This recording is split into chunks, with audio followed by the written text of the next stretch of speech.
un conflicto internacional entre España, Reino Unido y Portugal, que se unirían para derrotar al imperio francés de Napoleón, con la especial colaboración de los ingleses en la defensa de los únicos territorios sin ocupación francesa, Cádiz y Lisboa. Por otro lado, fue una guerra civil. La población española se dividirá en dos bandos.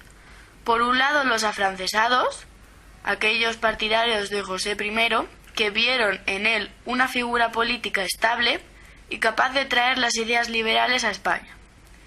Y los contrarios a la ocupación francesa, caracterizados principalmente por la exaltación de la patria y el nacionalismo.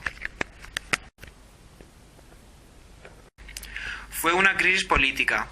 Los contrarios a José Bonaparte crearon las Juntas Provinciales, un poder político alternativo, para organizar la lucha contra los franceses, y que desembocará en la reunión de las Cortes de Cádiz. Napoleón obliga a Fernando VII a abdicar en favor de su padre, el rey Carlos IV, y este a su vez en Napoleón, que nombrará a su hermano José como rey de España, un hecho conocido como las abdicaciones de Bayona.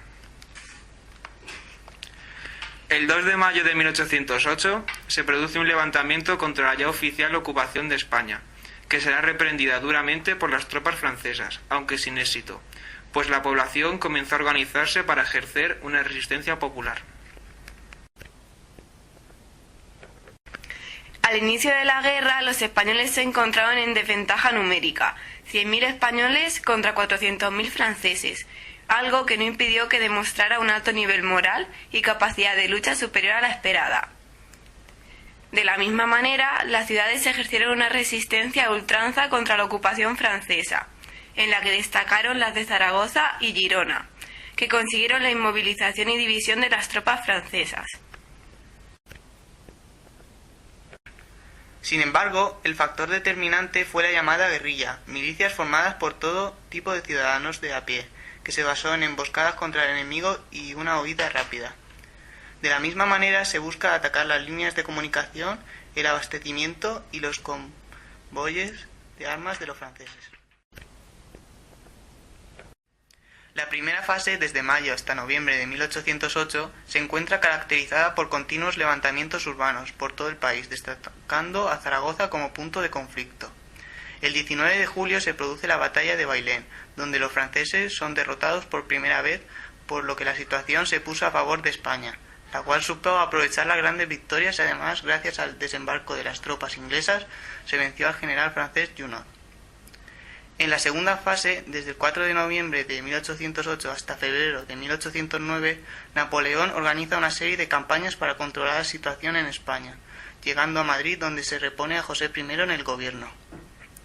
En 1809, la campaña de enero de las tropas francesas se dirigen hacia el norte de la península, donde derrotaron a los ingleses y ponen fin al segundo sitio de Zaragoza.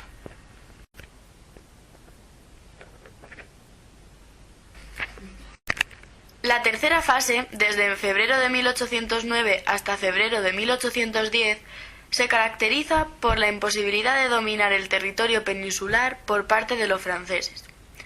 Las batallas de Talavera y Ocaña provocaron la derrota del ejército hispano-inglés, dando lugar a un control prácticamente total de la península por parte de Francia.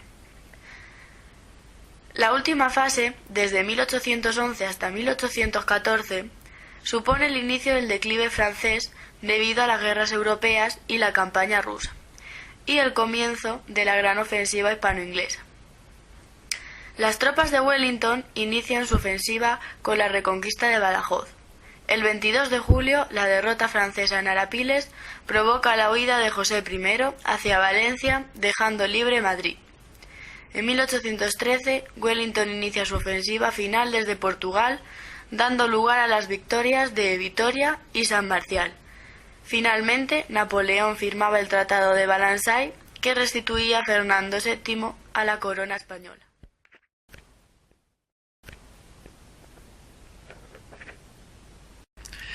Tras el Estatuto de Bayona de 1808, se produce el exilio de Fernando VII y su familia. Las reformas dictadas por Napoleón, como el impuesto único, no pudieron llevarse a cabo por la guerra, que llevó al pueblo a subir la soberanía nacional, significando el inicio de la Revolución Liberal, dada paralelamente a la Guerra de la Independencia. Este cambio lo hicieron mediante la creación de juntas coordinadas a través de la Junta Suprema Central en Cádiz, decidiendo convocar Cortes unicamerales compuestas por diputados, mayormente burgueses con ideas liberales, a fin de redactar una constitución para acabar con el antiguo régimen.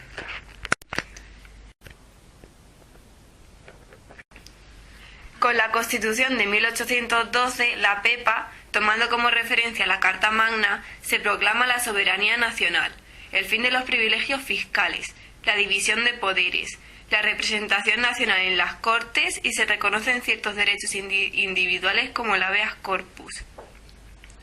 Algunos artículos se contradicen, como que el rey, en el poder legislativo, puede sancionar y vetar leyes, que se hace con la finalidad de buscar el apoyo de la nobleza y el clero para al fin establecer la deseada monarquía moderna hereditaria.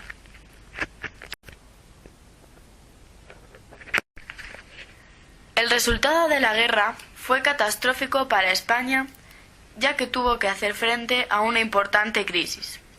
Empezando por las consecuencias demográficas, tenemos graves pérdidas en la población. Murió un 10% debido a la guerra, a hambrunas y a epidemias, y a lo que se unirían miles de exiliados afrancesados.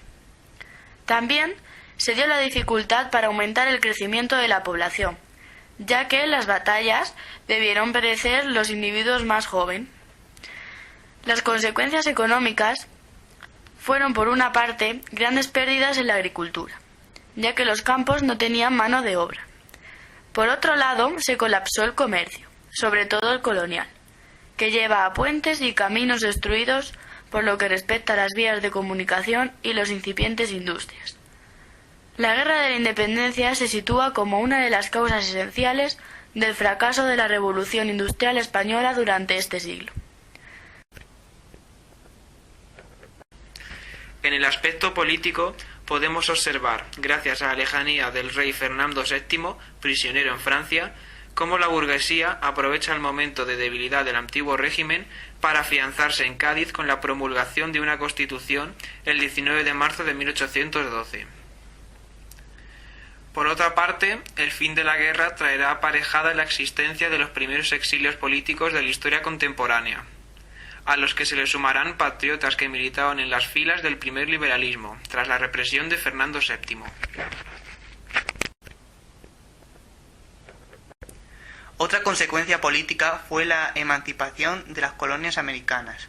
Los criollos, hijos de españoles emigrantes a las colonias americanas, aprovecharon el momento de desconcierto político reinante en España para hacerse fuertes y poco a poco aumentar su peso político en el territorio americano. Por último, cabe señalar el desmoronamiento del imperio colonial español, que llevó a España a ser una potencia de segundo orden en el comercio internacional.